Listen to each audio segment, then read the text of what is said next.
किसी समस्या को लेकर कुछ संगठन और लोग जहां चाहे वहां प्रदर्शन करते हैं तो सावधान हो जाइए। अब देश भर में ऐसा नहीं हो सकेगा। संगठनों और लोगों को नियत जगह पर ही धरने और प्रदर्शन की अनुमति मिलेगी। ये बातें इसलिए हो रही हैं क्योंकि आज सुप्रीम कोर्ट ने बड़ा फैसला सुनाया है। ये फैसला दिल्ली के शाहीन बाग को लेकर है। आपको याद ही होगा, शाहीन बाग में कई महीनों तक लोग सड़क पर ही टेंट लगाकर बैठ गए थे। सुप्रीम कोर्ट ने इसे गलत करार दिया है। अब आते हैं मुख्य मुद्दे पर। शाहीन बाग प्रदर्शन को लेकर सुप्रीम कोर्ट ने बड़ा फैसला दिया है। कोर्ट ने कहा है कि सार्वजनिक स्थानों पर अनिश्चित काल तक प्रदर्शन नहीं हो सकता है, चाहे वो स्थान शाहीन बाग हो या कोई और जगह है।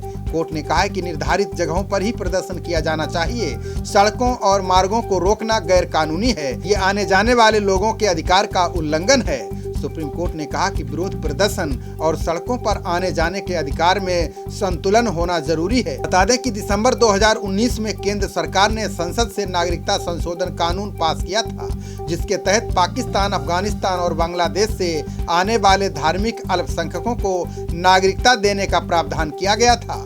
इस कानून को धर्म के आधार पर बांटने वाला बताकर दिल्ली के शाहीन बाग से लेकर देश के कई हिस्सों में प्रदर्शन किए गए। शाहीन बाग में दिसंबर से मार्च तक CAA और NRC के खिलाफ बड़ा प्रदर्शन हुआ था। प्रदर्शनकारियों ने सड़कों को बंद कर टेंट लगा दिया था।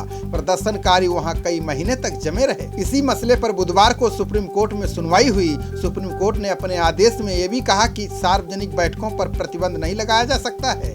ये बैठकें निर्धारित क्षेत्रों में होनी चाहिए। संविधान विरोध करने का अधिकार देता है, लेकिन इसे समान कर्तव्यों के साथ जोड़ा जाना चाहिए। सुप्रीम कोर्ट ने फैसले में यह भी कहा है कि प्रशासन को रास्ता जाम कर प्रदर्शन कर रहे लोगों को हटाना चाहिए। कोर्ट के आदेश का इंतजार नहीं करना चाहिए। सुप्रीम कोर्ट के इस फैसले का बड़ा असर होगा। इस समय देश भर में कृषि कानूनों को लेकर प्रदर्शन हो रहे हैं। किसान सड़कों पर उतर आए हैं। कई किसान संगठन सड़क के साथ ही रेल रोको अभियान भी चला रहे हैं। पंजाब के कई किसान संगठनों से जुड़े कार्यकर्ता अब भी सड़कों पर हैं। आज भी भारतीय किसान यूनियन समेत विभिन्न किसान संगठनों ने देश भर में प्रस्तावित चक्का जाम किया। इसमें 31 संगठन शामिल हुए। Congress, RJD, Samajwadi party, Akali Dal, TMC समेत कई पार्टियों ने किसानों के विरोध प्रदर्शन को समर्थन दिया। पंजाब में 3 दिवसीय रेल रोको अभियान के तहत किसान आज भी रेल पटरियों पर डटे रहे। किसानों ने कई ट्रेनों को प्रभावित किया। अब ये फैसला इन संगठनों पर भी लागू होगा। हम सिर्फ किसानों की ही बात नहीं कर रहे हैं। हमने किसानों का जिक्र इसलिए किया क्योंकि फिलहाल इस समय किसान प्रदर्शन कर रहे हैं। सुप्रीम कोर्ट का ये फैसला किसान संगठनों पर ही नहीं बल्कि अन्य धरना प्रदर्शन करने वाले लोगों और संगठनों पर भी लागू होगा। खबरों का सिलसिला जारी रहेगा। देखते रहिए जनप्रवाद। नमस्कार।